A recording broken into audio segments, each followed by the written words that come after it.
उत्तराखंड की पवित्र धरती पर आता हूं,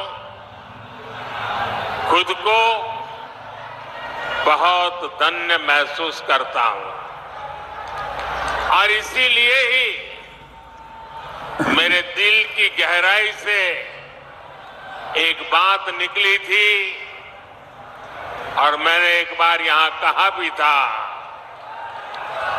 देवभूमि के ध्यान से ही, देवभूमि के ध्यान से ही मैं सदा धन्य हो जाता हूं। हाय भाग्य मेरा,